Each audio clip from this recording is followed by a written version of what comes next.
사랑하는 생명사랑교회 여러분, 지난 일주일 동안 평안하셨습니까? 설 명절도 잘 보내셨는지요? 오늘은 주현절 6째 주일이자 신학교육주일입니다. 신학교육주일에 우리 한신대 신학대학원과 또 우리 총회에서는 신학대학원 신학교수님들을 모셔서 각 교회가 설교해 주시기를 권면하지만 저희 교회는 늘 신학교육을 받고 있고 또 목사 수련 과정을 지금 진행하고 있는 우리 전사님들에게 설교할 기회를 드립니다. 오늘은 강미 전사님께서 설교해 주십니다. 여러분 오늘 설교에 많은 은혜 받으시길 빕니다. 생명사랑 CR 미션 한 걸음 다 하신 분들은 사진 찍어서 목회실로 보내주시고, 또 아직 두 걸음 한 걸음 다 하시고 두 걸음 받지 못하신 분들을 또 목회실 연락해 주시면 두 걸음도 보내드리겠습니다. 이제 성부, 성자, 성령의 임재를 알리는 세 번의 징홀림과 함께 우리 모두 마음을 모아서 영과 진리로 하나님께 예배하겠습니다.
주님, 주님의 율례들이 제시하는 길을 내게 가르쳐 주십시오. 내가 언제까지든지 그것을 지키겠습니다. 나를 깨우쳐 주십시오. 내가 주님의 법을 살펴보면서 온 마음을 기울여서 지키겠습니다. 내가 주님의 법도를 사모합니다. 주님의 의로 내게 새 힘을 주십시오. 아멘.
악을 행하는 자들 때문에 불평하지 말며 불의를 행하는 자들을 시기하지 말지어다. 그들은 풀과 같이 속히 배임을 당할 것이며 푸른 채소같이 쇠잔할 것이미로다. 여호와를 의뢰하고 선을 행하라. 땅에 머무는 동안 그의 성실을 먹을거리로 삼을지어다. 또 여호와를 기뻐하라. 그가 내 마음의 소원을 내게 이루어 주시리로다. 네 길을 여호와께 맡기라. 그를 의지하면 그가 이루시고 내 의를 빛같이 나타내시며 내 공의를 정오의 빛같이 하시리로다. 여호와 앞에 잠잠하고 참고 기다리라. 자기 길이 형통하며 악한 길을 이루는 자 때문에 불평하지 말지어다. 분을 비치고 노를 버리며 불평하지 말라. 오히려 악을 만들 뿐이라. 아멘.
이수로 목사님께서 목회 기도해 주시겠습니다. 불꽃 같은 눈동자로 우리를 보살피시는 하나님, 코로나 상황에서도 지난해에 이어 올해까지 생명사랑 가족들 한 가정 한 가정을 지켜주신 은혜 감사드립니다. 민족의 명절 설을 보내고 주님 앞에 나와 예배합니다. 주님을 갈망하는 우리들의 마음을 받아주시고 영광을 받으소서. 주님께서는 모든 시대 모든 곳에서 그리고 지금 여기에서 우리를 향한 주님의 뜻을 펼쳐가시며 약하고 가진 것 없는 이들을 부르시어 강하고 교만한 자들을 겸손하게 만드십니다. 부족한 우리 생명사랑 믿음의 식구들을 택하시어 주님의 사역을 맡기시고 이 세상이 꿈꾸지 못하는 주님의 비전들을 이뤄가게 하시며 어둡고 깊은 수렁에서도 주님을 바라보며 희망을 붙들게 하십니다. 자유와 용기와 생명을 주시는 주님, 연약한 우리들을 보듬어 주시는 주님의 손길에 힘을 얻어 올 한 해도 열심히 살겠습니다. 기나긴 겨울, 딱딱한 동토 속에서 봄을 기다리는 씨앗들처럼 우리 또한 새 시대를 맞을 준비를 하며 주님께서 펼쳐가시는 놀라운 일에 함께 하겠습니다. 오늘 강단에 세우신 주님의 여종을 통해 하늘 말씀을 듣습니다. 말씀이 우리 삶에 뿌리 내리게 하시고 말씀을 통해 단단한 신앙인이 되게 하여 주소서. 우리에게 주어지는 새로운 길들을 열린 마음으로 걸어가게 하시고 구태의연한 삶과 습관을 넘어 매번 약동하는 젊음으로 거듭나게 하여 주소서. 고되고 지친 삶 한가운데서 가슴을 쓸어내렸던 기억들, 응어리지고 한맺힌 마음들도 주님 앞에 드립니다. 사랑의 불로 모두 태워주소서. 아픈 몸으로 병상에서 주일을 맞이하는 교우들을 살펴주시고 육신의 약함이 오히려 영혼을 살찌고 강하게 하는 속뜻 깊은 체험이 되게 하여 주소서.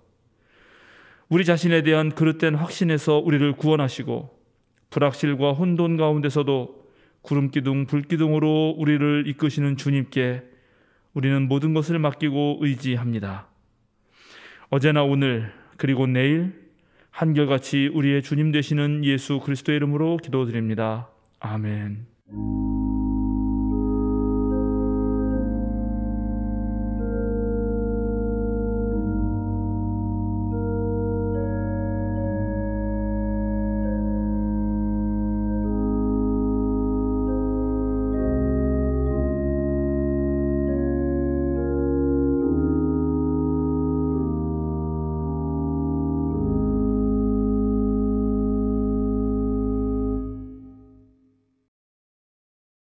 주연절 6시 주일 우리에게 주시는 성경 말씀은 사무엘상 15장 10절에서 23절, 시편 36편 5절에서 6절과 에베소서 2장 11절에서 22절 말씀입니다.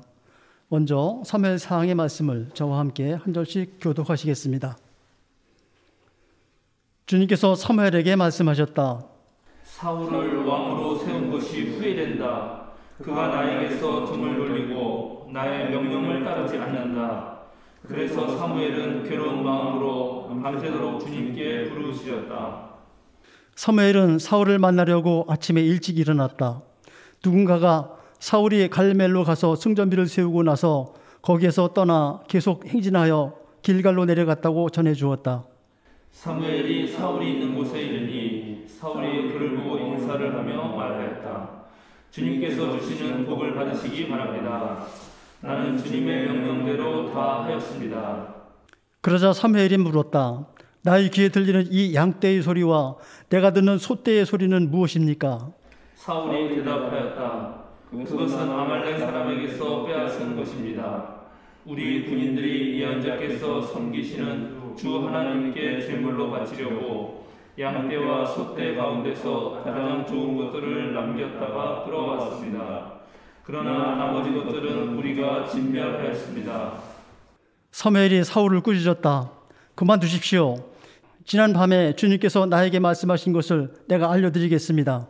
사울이 대답하였다. 말씀하십시오. 사무엘이 말하였다. 임금님이 스스로를 하찮은 사람이라고 생각하시던 그 무렵에 주님께서 임금님께 기름을 부어 이스라엘의 모든 왕으로 세우셨습니다. 그래서 임금님이 이스라엘 모든 지파의 어른이 되신 것이 아닙니까? 주님께서는 임금님을 전쟁터로 내보내시면서 저 못된 아말렉 사람들을 진멸하고 그들을 진멸할 때까지 그들과 싸우라고 하셨습니다. 그런데 어찌하여 주님께 순종하지 아니하고 약탈하는 데만 마음을 쏟으면서 주님께서 보시는 앞에서 악한 일을 하셨습니까? 사울이 사무엘에게 대답하였다. 나는 주님께 순종하였습니다. 주님께서 보내시는 대로 전쟁터로 나갔고 아말렉 왕 아각도 잡아왔고 아말렉 사람도 진멸하였습니다.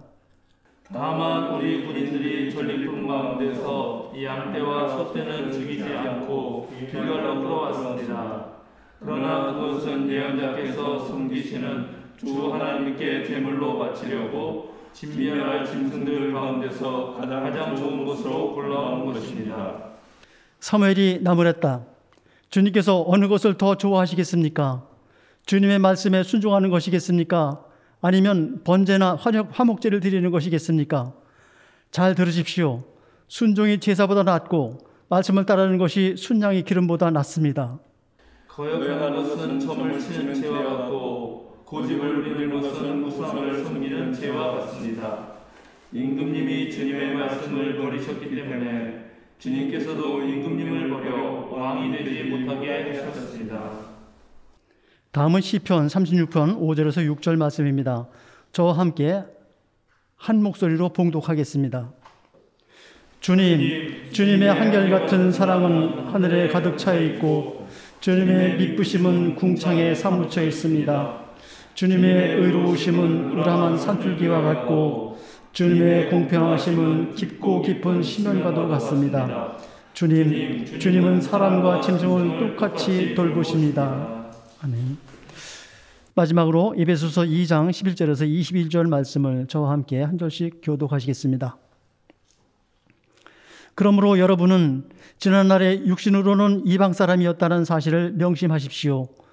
손으로 육체에 행할 할례를 받은 사람이라고 뽐내는 이른바 할례자들에게 여러분은 무할례자들이라고 들리며 따돌림을 당했습니다. 그때 여러분은 그리스도와 상관이 없었고 이스라엘 공동체에서 제외되어서 약속의 언약과 무관한 외인으로서 세상에서 아무 소망이 없이 하나님도 없이 살았습니다. 여러분이 전에는 하나님에게서 멀리 떨어져 있었는데 이제는 그리스도 예수 안에서 그분의 피로 하나님께 가까워졌습니다. 그리스도는 우리의 평화이십니다. 그리스도께서는 유대 사람과 이방 사람이 양쪽으로 갈라져 있는 것을 하나로 만드신 분이십니다.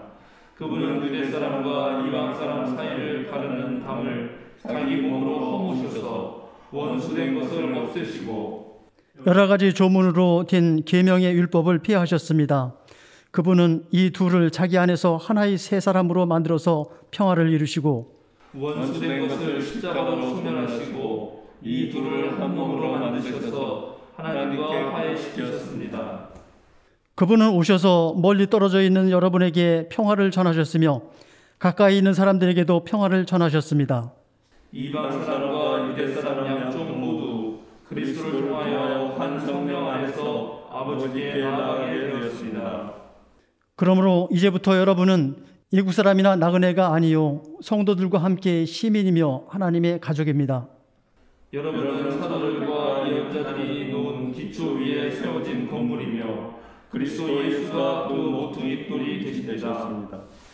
그리스도 안에서 건물 전체가 서로 연결되어서 주님 안에서 자라서 성전이 됩니다.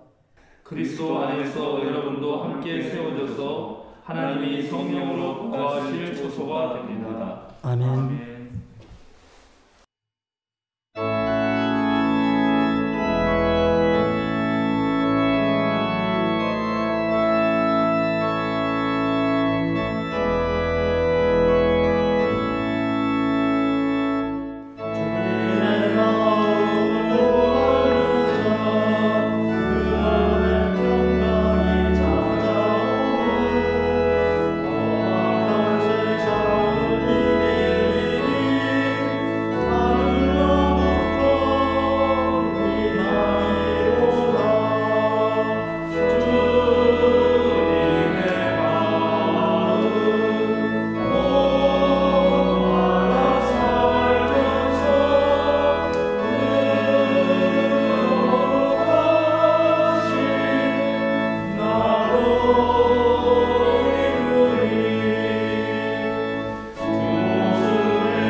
나와 세상을 바라보는 용기라는 제목으로 강미희 전도사님께서 설교해 주시겠습니다.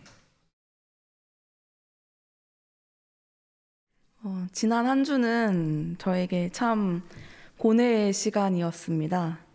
고민도 많고 생각도 많고 평소에 보이지 않던 것들도 눈에 보이기 시작하고 모든 것이 신경이 쓰이는 한 주였습니다.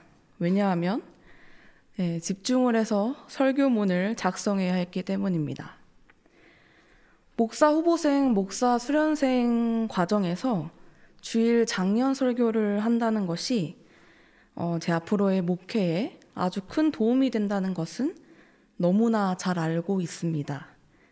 하지만 설교 날짜가 정해진 이후에도 설교 당일이 빨리 오지 않기를 간절히 바라면서도 설교 후에 강단에 내려갈 때 오는 그 말로 형언할 수 없는 그 평안함, 그 설교 후에만 느낄 수 있는 평안한 마음을 기다리기도 합니다.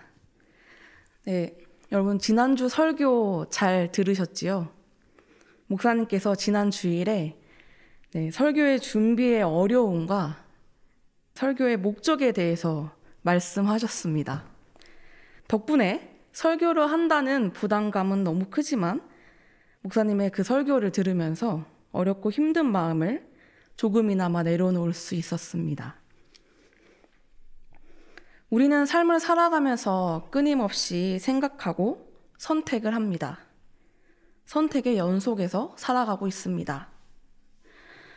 그 가운데 지혜로운 선택을 하는 경우도 있고 자신의 욕망만을 생각하며 어리석은 선택을 하기도 합니다.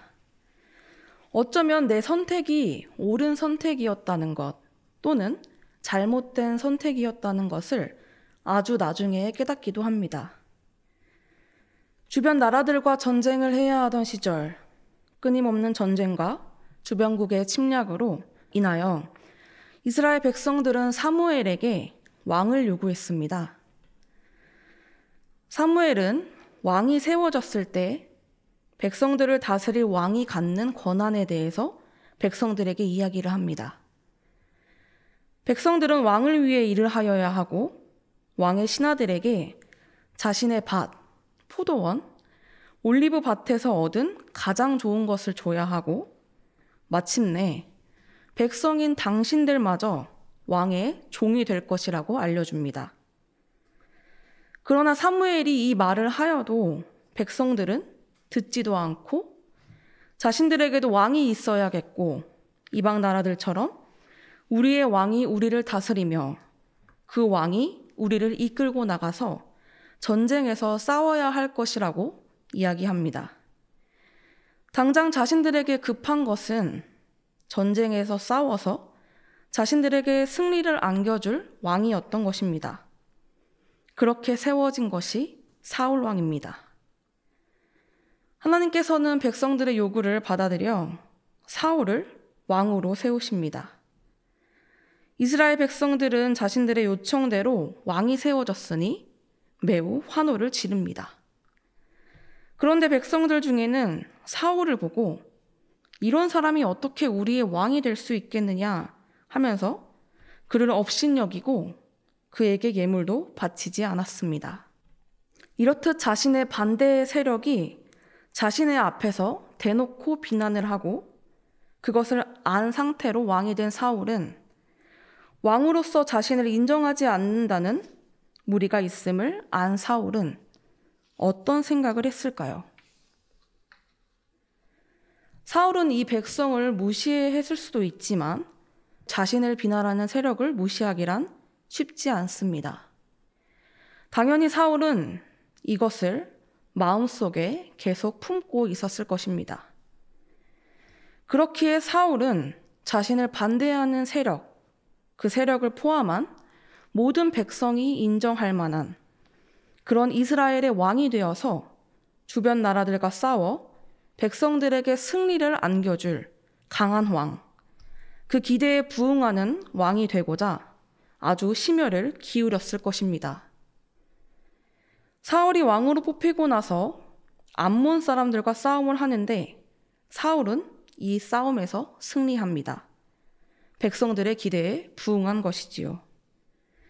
이에 백성들은 사무엘에게 가서 사울이 어떻게 우리의 왕이 될 수 있겠냐고 떠들던 사람이 누구냐고 우리가 그들을 죽여야겠다고 합니다. 자신들에게 승리를 안겨준 사울은 지지하고 반대 세력을 없애겠다는 이 백성들을 진정시킨 것은 사울입니다. 이로써 자신을 반대하던 반대파들에게 관용을 베풀고 사울은 왕으로서 백성들에게 좋은 이미지를 심어 주었습니다. 사울은 자신이 가지고 있던 조금 불안한 마음을 조금은 이 마음이 사라졌을 것입니다. 이 모습으로 계속 나아간다면 사울은 강하고 윤리적인 왕의 이미지를 가질 수 있습니다. 그런데 이런 사울의 마음에 불안감은 계속 찾아옵니다. 이후 이스라엘과 블레셋과의 전투에서 블레셋은 엄청난 수의 군사를 투입합니다.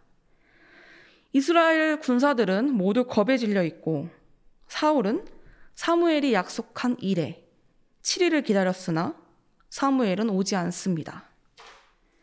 두려움에 떨던 백성들은 사울에게서 떠나 흩어지기 시작합니다. 이 모습을 본 사울은 불안한 이 상황을 극복하기 위해 주님께 번제를 드려야 하는데 이 자격을 가진 자는 사무엘 뿐입니다.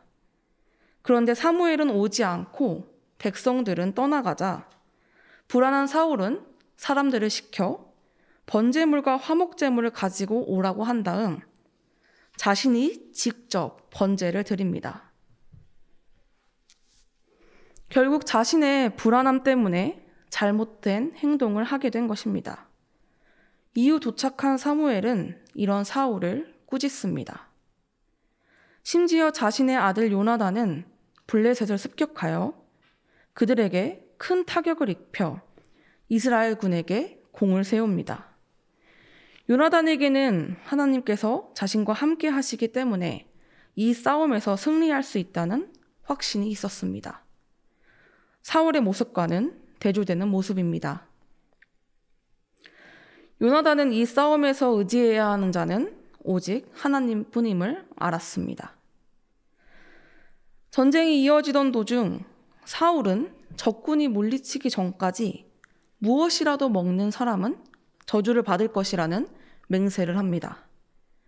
백성들은 배가 고픔에도 이 저주가 두려워 아무것도 먹지 않습니다. 이 맹세를 어긴 것은 다름 아닌 사울의 아들인 요나단입니다. 사울의 맹세를 어긴 요나단은 죽을 위기에 처합니다. 사울은 아들을 살리기 위해서 왕으로서 한 자신의 맹세를 어길 순 없었습니다. 결국 요나단을 죽이려고 합니다. 그런데 온 백성이 이스라엘에게 큰 승리를 안겨준 요나단을 죽여서는 절대 안 된다고 사울에게 호소합니다. 백성들의 마음은 자신들의 왕이 한 맹세보다 이스라엘에게 이익을 준 요나단에게 향해 있습니다. 이러한 일을 겪은 사울은 백성의 눈치를 더 보았을 것입니다. 자신의 권력이 약해지고 있다는 생각에 불안하고 자신이 왕이 되었을 때 자신을 보며 환호하던 그 백성들의 모습으로 돌려놓고 싶은 마음도 있었을 것입니다. 그런데 이 과정에서 사울은 아주 중요한 본질을 잃어가고 있습니다. 바로 사울에게는 하나님을 향한 마음이 없었습니다. 예언자요, 제사장이고 왕이 있기 전 백성들의 지도자였던, 그래서 여전히 강한 힘을 가지고 있는 사무엘이 옆에 있고 이스라엘의 왕인 자신의 맹세를 따르기보다는 공을 세운 요나단을 지킨 백성들이 있습니다. 자신의 권력은 약화되는 것 같고 사울은 백성들의 눈치를 보게 됩니다. 사울은 본질을 잃고 스스로 눈을 가리고 하나님보다 자신의 주변 상황을 그리고 주변 사람들을 신경 쓰기 시작합니다. 심지어 하나님의 명령에 온전하게 순종하는 것이 아닌 자신의 생각대로 명령을 지키게 되었습니다. 이제 더 이상 사울은 자신의 모습을 돌아보지 않고 오로지 그의 생각은 자신의 욕망을 채우기 위한 것에만 집중되어 있습니다. 어떠한 상황에서도 잊어서는 안 되는 이스라엘의 영원한 왕은 하나님이라는 것을 잊어버린 것입니다. 모든 권력은 하나님으로부터 오고 하나님의 명령을 지켜야 한다는 것은 예언자든 선지자든 백성이든 왕이든 모두 동일한 것입니다. 자신의 위치가 어디에 있든지 하나님을 섬기는 이스라엘 백성은 절대 하나님을 잊어서는 안 되는 것입니다. 사울이 놓친 부분은 이 가장 중요한 이 한 가지입니다. 백성들이 원하는 기대에 부응하지 못한다고 하더라도 사울은 절대 하나님을 놓쳐서는 안 됐습니다. 사무엘상 15장 첫 절에서는 하나님께서 사무엘을 통해 사울에게 명령하십니다. 이를 전하는 사무엘은 주님의 말씀을 들으라 라고 합니다. 여기서 들으라는 쉐마라는 단어인데 이 쉐마는 비타협적이고 순종의 명령입니다. 그 명령은 아말렉의 모든 것을 멸하라는 것이었습니다. 아말렉과의 전투에서 승리한 사울은 이 모든 것을 멸하라는 주님의 명령을 잘 듣지 않습니다. 모든 것을 멸하라는 하나님의 명령에 따르지 않고 사울과 그의 군사들은 가장 좋은 것들은 남기고 쓸모없고 값없는 것들만 없애버립니다. 이 모습에 하나님께서는 사무엘에게 사울을 왕으로 세운 것을 후회한다고 말씀하십니다. 사울은 이미 나에게서 등을 돌렸고 더 이상 나의 명령에 따르지 않는다고 말씀하십니다. 사울은 심지어 하나님이 아닌 자신을 위한 승전비를 세우고 길갈로 내려갑니다. 이를 들은 사무엘은 사울을 만나러 갑니다. 하나님은 자신의 명령을 어긴 사울을 왕으로 세운 것을 후회하고 계시는데 사무엘을 만난 사울은 아주 당당하게 주님의 명령을 다 했다고 이야기합니다. 자신이 하나님의 뜻을 어겼는지도 모르고 있습니다. 이미 다 알고 온 사무엘은 묻습니다. 그렇다면 나의 귀에 들리는 이 양떼와 소떼의 소리는 무엇입니까? 사무엘은 하나님의 명령을 들으라고 사울에게 말했지만 사울은 그 명령을 듣지 않았고 사무엘에게 지금 들리는 것은 아말렉에게서 뺏어온 짐승의 울음소리였습니다. 사울은 주님의 명령은 온전히 듣지 못하고 자신이 생각하기에 가장 좋은 아말렉의 짐승 소리를 들으면서 좋아했던 것입니다. 화가 난 사무엘은 하나님께서는 아말렉의 것을 전부 없애라고 했는데 왜 순종하지 않고 약탈하는 데만 마음을 쏟으면서 주님께서 보시는 앞에서 악한 일을 하였냐고 사울을 꾸짖습니다. 그런데 자신의 생각으로 가득 차 있고 더 이상 자신을 성찰하지 않고 스스로 눈을 가리고 귀를 막은 사울은 사무엘의 이 꾸짖음에도 자신의 잘못을 깨닫지 못합니다. 저는 주님의 말씀에 순종하였습니다. 라고 말합니다. 저는 사울의 이 말이 스스로를 돌아보지 못하는 것이 얼마나 안타까운 일인가를 생각해 보게 되었습니다. 자신은 이미 스스로 생각하기에 옳은 일을 하였다고 확신할 때 아무리 주변에서 그것이 잘못되었다고 이야기를 해도 들을 수가 없습니다. 사울은 깨닫지 못하고 핑계를 댑니다. 주님께서 보내시는 대로 전쟁터에 나갔고 아말렉의 왕 아각도 잡아왔고 아말렉 사람도 진멸하였습니다. 다만 전리품 가운데서 가장 좋은 것을 가져와 하나님께 제물로 바치려고 했습니다. 라는 핑계를 댑니다. 사울은 자신의 욕망으로 좋은 것을 탐하며 하나님을 중심으로 둔 것이 아니라 제물에 중심을 두었습니다. 이에 사무엘은 순종이 제사보다 낫다라고 말하는 것입니다. 인간은 누구나 미움받는 것에 익숙하지 않습니다. 그러나 삶을 살아가면서 모두에게 인정받고 모두에게 칭찬을 받기는 참 힘듭니다. 유명해질수록 비난 역시 늘어나고 나의 말 한마디가 비난의 요소가 되기도 합니다. 그런데 비난을 받을 때 이에 반하여 방어 기제가 강하게 올라와서 비난으로 대항하는 사람이 있는가 하면 자신의 말을 돌아보며 자신이 전혀 생각하지 못한 부분을 발견하고 그것을 고쳐나가는 사람이 있습니다. 물론 모든 비난이 타당하다는 것은 아닙니다. 그 안에서 우리는 논쟁 가운데서 본질을 찾아야 하는 것입니다. 사울은 왕이 간절히 원했던 백성들의 기대에 부응하지 못할 경우 받는 비난에 대한 두려움이 있었을 것입니다.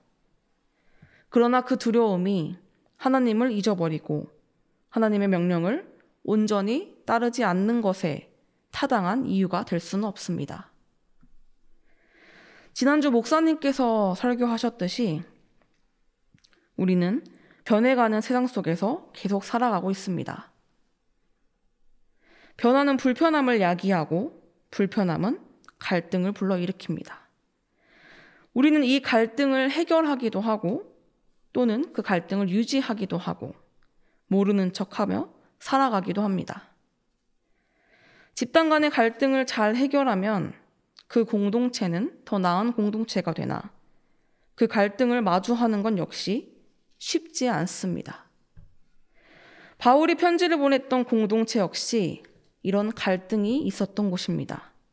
그래도 바울은 갈등이 있는 공동체에 갈등의 표면적인 다툼보다 그 안에 중요한 본질이 무엇인지를 알려줍니다. 오늘 에베소서에 나오는 공동체도 집단 간 갈등이 있었던 곳입니다.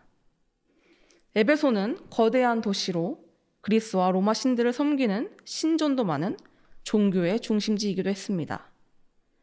그리고 다른 민족들 중 예수를 믿고 그리스도인이 된 사람들이 있고 한 교회의 공동체 일원 가운데 다른 민족 사람들이 점점 생겨났습니다. 그래서 그리스도교 공동체는 다민족 공동체가 되었습니다. 이 과정에서 교회 안에 변화가 일어나게 된 것입니다. 이 갈등은 먼저 공동체를 이루던 사람들이 이후 들어오는 사람들을 자신들과 다르다는 것으로 차별을 합니다. 우리는 기존에 있었던 공동체고 하나님의 백성이라는 강한 언약 공동체 의식이 강하게 있었습니다. 그렇기에 아무리 그리스도의 복음을 믿고 예수 그리스도를 믿는 사람으로 살아가는 사람이더라도 그들이 이방인을 온전히 받아들이기란 힘들었을 것입니다. 서로 다른 생각과 문화를 가진 사람들이 교회에 모입니다. 당연히 서로 이해가 안 되고 상대방의 행동과 생각에 이해가 안 됩니다. 그렇기에 갈등은 불가피합니다. 할례를 받은 사람들이 할례를 받지 않은 자들을 따돌림시켰고 이스라엘 사람들은 이방 사람들을 자신의 공동체에 들이지 않았습니다. 왜냐하면 하나님의 언약 백성은 이스라엘 백성들 자신들 뿐이기 때문입니다. 먼저 그리스도교에서 주를 이루고 있던 자신들의 문화 전통을 그들이 따라야 한다는 것을 주장한 사람들은 이런 변화를 원하지 않을 것입니다. 이 가운데 바울은 그리스도교의 본질을 알려줍니다. 그 본질은 바로 예수 그리스도인 것입니다. 예수님은 유대 사람과 이방 사람이 양쪽으로 갈라져 있는 것을 하나로 만드신 분입니다. 그리스도는 유대 사람과 이방 사람 사이를 가르는 담을 자기 몸으로 허무셔서 원수된 것을 없애시고 여러 가지 조문으로 된 계명의 율법을 폐하셨습니다. 또한 자기 안에서 하나의 새 사람으로 만들어 평화를 이루셨습니다.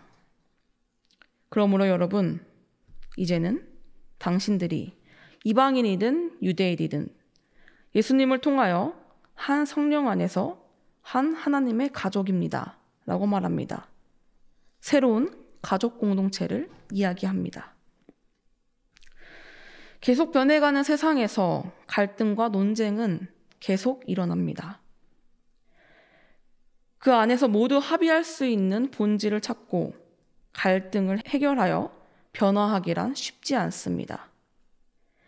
그러기 위해서는 변화하는 세상을 볼 줄 알아야 하고 이전과 무엇이 달라졌으며 이 변화가 왜 생겨났는지 생각하고 지금을 살아가는 우리의 모습을 돌아봐야 하기 때문입니다. 또한 자신의 모습에서 바꿔야 할 모습을 발견했다면 불편하지만 그것을 바꿀 용기 또한 있어야 합니다.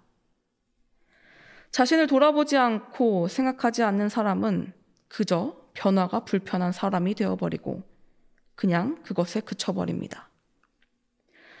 제가 인상 깊게 읽은 선량한 차별주의자라는 책이 있습니다. 그 책은 저의 생각이 얼마나 무지하고 부끄러운 것인지를 알게 해주었고 나는 여전히 변화에 민감하지 않고 전혀 생각하지도 못한 차별이 있다는 것도 알게 되었습니다. 내가 너무나도 습관처럼 뱉었던 말, 습관처럼 행했던 행동들은 이 세상을 살아가는 누군가에게는 차별의 언어였고 불편한 말과 행동이었을 것입니다.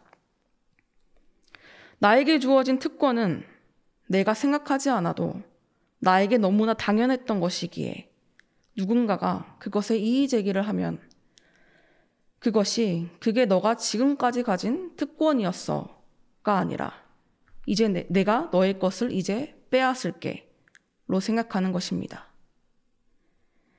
이 책이 저에게 그것을 알게 해주었습니다. 이 책을 읽은 지금의 저도 여전히 부족하고 고쳐야 할 것이 너무 많습니다. 하지만 끊임없는 성찰과 질문, 그리고 변하고자 하는 용기는 이전보다 조금 더 나은 저를 만들 것이라고 생각합니다. 이 책에서 가장 인상 깊었던 한 부분을 나누고자 합니다.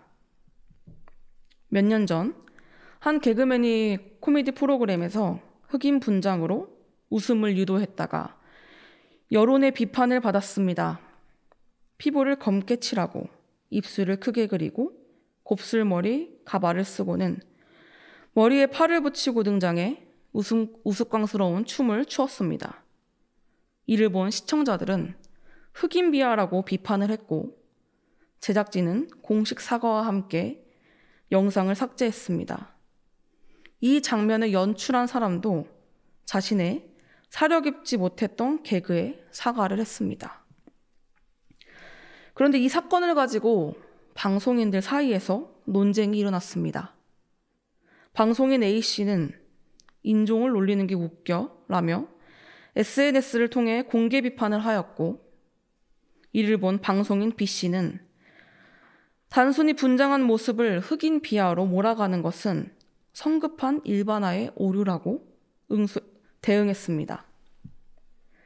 단순히 분장한 모습을 흑인 비하라고 몰아가는 형태의 성급한 일반화의 오류는 어떻게 해석이 되냐면 영구, 맹구라는 캐릭터는 자폐아들에 대한 비하로 해석될 수 있고 예전에 한국에서 시커먼스라는 오랫동안 사랑받았던 개그라는 것도 있어.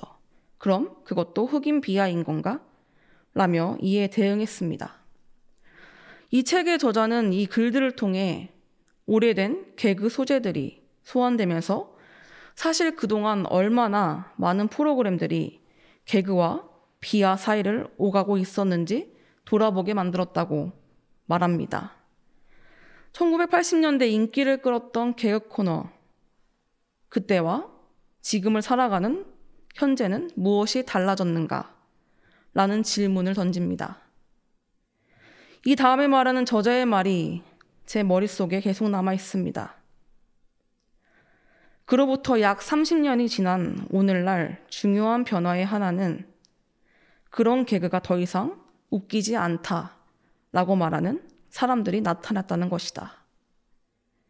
타인의 약함이 더 이상 웃김의 소재가 될 수 없음을 생각하게 만들었습니다. 작년과 올해 우리에게는 또 커다란 변화가 찾아왔습니다. 바로 코로나19 팬데믹 상황입니다. 이 변화는 종교 내에서 여전히 갈등을 이루고 있습니다. 한국 기독교가 너무 강조를 해왔던 교회에 와서 드리는 예배, 그것을 어기면 죄의식을 심어주었던 한국 기독교의 역사는 새로운 변화에 생각을 하지 못하게 합니다. 지금의 문제가 되는 종교단체는 복음의 본질이 왜곡되었을 때 이렇게까지 무지할 수 있다는 것을 아주 적나라하게 보여줍니다. 그리고 그 안에 예수의 사랑 역시 없습니다. 우리는 지금도 여전히 변하는 이 세상에서 기독교의 본질이 무엇인지 끊임없이 생각해야 합니다. 그리고 변화에 한 걸음 나아갈 용기를 내어야 합니다. 코로나19는 예배의 본질이 현장, 공간에 있지 않다는 것을 알게 해주었습니다. 만약 우리 교회가 그 용기가 없었다면 우리는 이 코로나19 상황 속에서 여전히 혼란을 겪으며 앞으로 나아가지 못했을 것입니다. 이 시간 함께 예배를 드리는 여러분, 오랜 전통 가운데 수많은 믿음의 선배들이 추구했던 그리스도교 신앙의 본질을 다시 붙잡고 우리는 나아가야 합니다. 그걸 다시 붙잡는 것은 이 변하는 세상을 바로 보고 자신을 올바르게 성찰하는 것입니다. 그리고 한 걸음 앞으로 나아갈 용기를 내는 것입니다. 그 안에서 주님이 함께 하실 것입니다. 다 함께 기도하겠습니다. 한결같은 사랑으로 우리를 돌보시는 하나님, 우리의 모습이 사울처럼 자신의 눈을 가리고 귀를 막아 하나님을 보지 못하고 있는지도 모릅니다. 그러면서 우리의 생각대로 하나님을 믿고 있다고 착각할지도 모릅니다. 또한 우리의 생각이 옳다며 타인을 배척하고 있는지도 모릅니다. 우리가 그리스도의 사랑을 알아 스스로 성찰할 수 있는 마음과 생각을 주시고 그 가운데 참된 기독교의 본질을 찾는 지혜 역시 허락하여 주십시오. 세상을 올바르게 보고 끊임없이 생각하며 변하는 세상에서 용기를 내어 참된 그리스도인으로 살아가게 하여 주시옵소서. 예수 그리스도의 이름으로 기도드립니다. 아멘.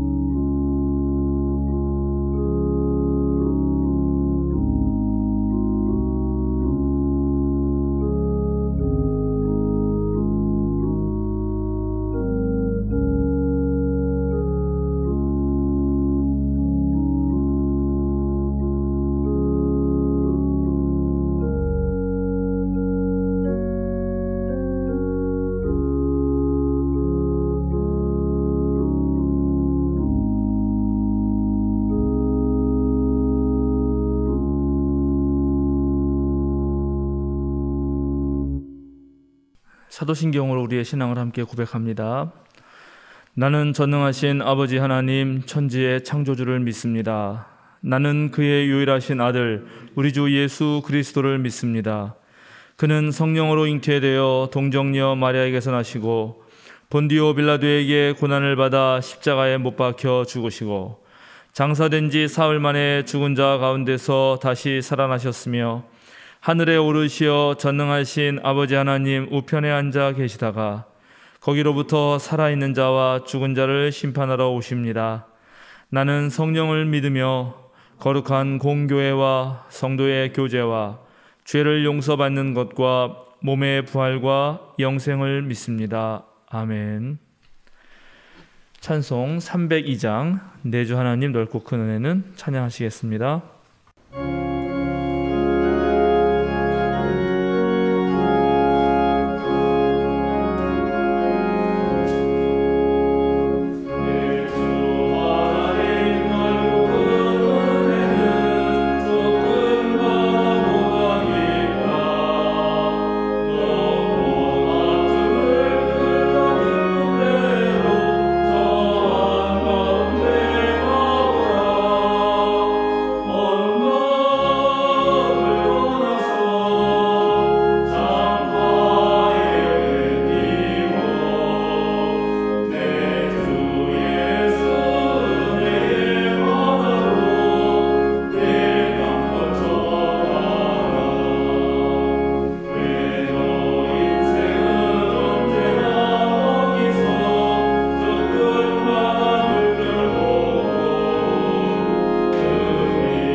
사랑하는 생명사랑교회 여러분, 어깨를 쭉 펴고 똑바로 서십시오. 저 세상으로 힘차게 그리고 당당하게 나아가십시오. 자유인으로 서십시오. 말씀에 순종하는 삶을 삽시다. 온전히 주님의 말씀만이 우리 모두를 살릴 것이기 때문입니다. 축도하겠습니다. 이제는 우리 주 예수 그리스도의 은혜와 하나님의 그 무한하신 사랑과 성령의 거룩한 친교가 말씀의 뿌리를 내리고 하나님의 참된 백성으로 살아가려는 생명사랑 교우들과 온라인으로 함께 예배하고 있는 전국의 모든 성도들과 그리고 아픈 가운데서 어려운 가운데서 하나님의 구원을 갈망하는 모든 사람들에게 함께 하시기를 지금부터 영원토록 간절히 축원하옵나이다. 아멘.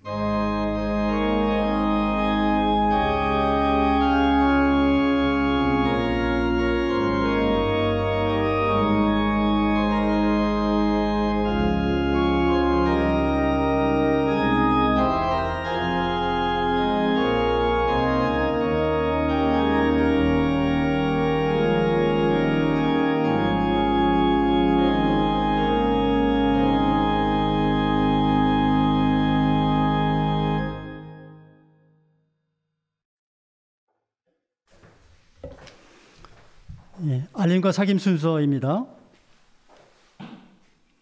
오늘은 주연절 6째 주일이자 신학교육 주일입니다. 설교는 강미 전도사님께서 해주셨습니다. 방역당국의 지침과 예배당 공간을 고려해서 당분간 온라인 예배이고 각종 대면 모임과 활동이 금지됩니다. 따라서 모든 생명사랑 배움반을 비롯한 모든 소모임은 당분간 휴강입니다.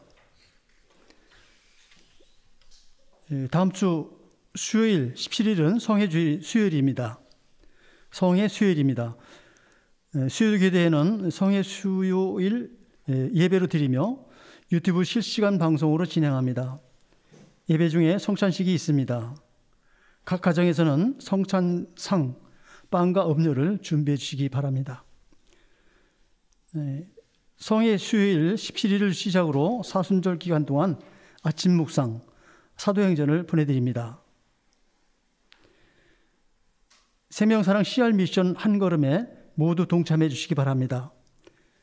생명사랑 유튜브 채널에 들어가셔서 주의 기도 강의를 시청해 주시고 각 가정으로 보내드리는 체크리스트에 기록해서 사진을 찍어서 기록실로 보내주시기 바랍니다. CR 미션 한 걸음을 완료하신 분들은 2걸음을 보내드립니다. 연탄 봉사는 2월 27일 토요일 날로 연기되었습니다. 참여를 원하시는 분들은 전교인 카톡방 투표를 통해서 알려주시기 바랍니다. 북한 어린이 돕기 저금통 모으기에 참여하시는 분들은 저금통을 교회로 제출해 주시기 바랍니다. 수요기도에는 유튜브 실시간 방송으로 계속 진행되고 각종 신앙 동영상과 교육 자료들은 온라인 플랫폼들을 통해서 업그레이드 됩니다. 참조하셔서 여러분의 신앙이 계속 전진하길 빕니다. 예배에도 적극적으로 공유해서 홍보를 해주시고 온라인 선교에 함께 해주시길 바랍니다. 3년 성경 통독 과정을 진행 중입니다. 매일 아침 전교인 카톡방에 공유해드리는 말씀을 묵상해 주시고 질문의 답도 찾아보시면서 열심히 참여해 주시기 바랍니다. 이상입니다.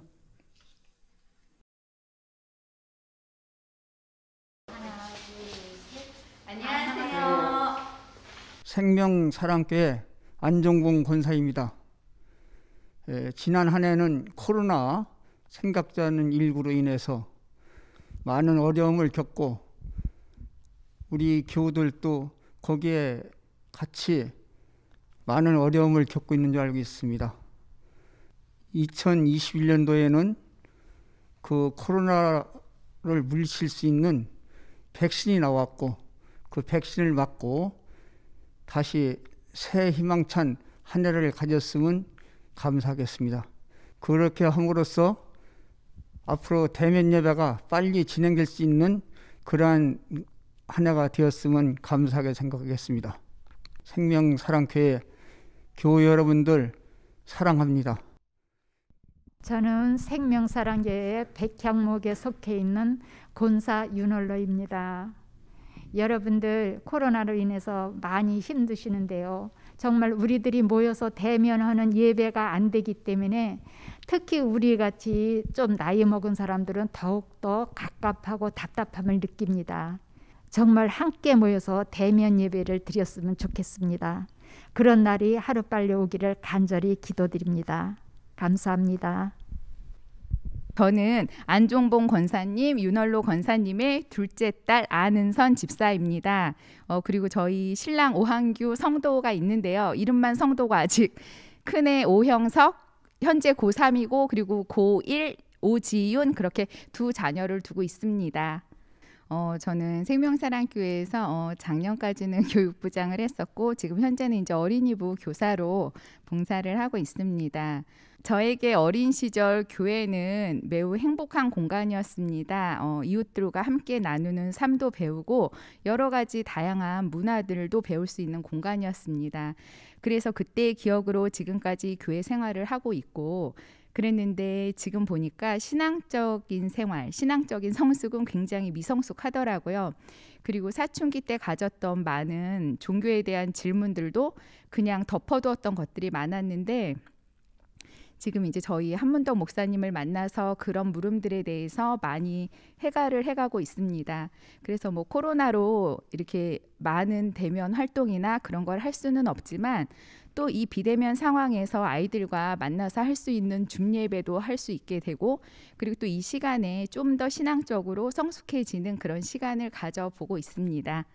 생명사랑교회에 나오는 모든 아이들이 정말 하나님 안에서 건강하게 잘 커나갔으면 좋겠습니다. 모두 사랑해요.